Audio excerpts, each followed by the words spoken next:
আমি স্কুলে যেতে যেতে খেতে পারবো। এই তাড়াতাড়ি আয়। বাবা দাঁড়াও, আমি তো পড়ে যাবো, এত জোরে দৌড়াই নাকি? বাবা তুমি এই খারাপ রাস্তা দিয়ে কেন আসলে? এই রাস্তাতে তাড়াতাড়ি যাওয়া যাবে, বেশি কথা বলিস না, আয় তো। বাবা দাঁড়াও, এত জোরে টান দিও না, আমি তো পড়ে যাবো।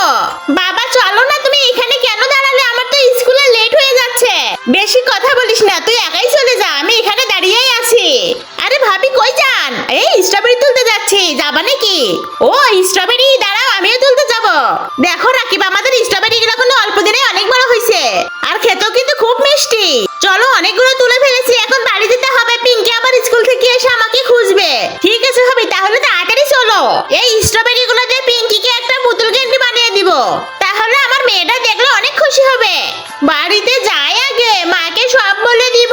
বাবা আমার সাথে স্কুলে যাই নাই, দোকানে দাঁড়িয়ে ছিল। এই তো আমার পুতুল ক্যান্ডি রেডি হয়েছে, এখন পিঙ্কি স্কুল থেকে আসলেই ওকে দিব। আরে পিঙ্কি মামানি, তুমি একাই কেন? তোমার বাবা কোথায়? মা, বাবা তো আমার সাথে স্কুলে যাই নাই, দোকানেই দাঁড়িয়ে ছিল। শয়তান ছেলে, আজকে বাড়িতে আসুক, খালি ওকে আমি দেখাবো মজা। আর কাল থেকে আমি তোকে স্কুলে নিয়ে যাব। এই দেখ, তোর জন্য অনেক সুন্দর পুতুল ক্যান্ডি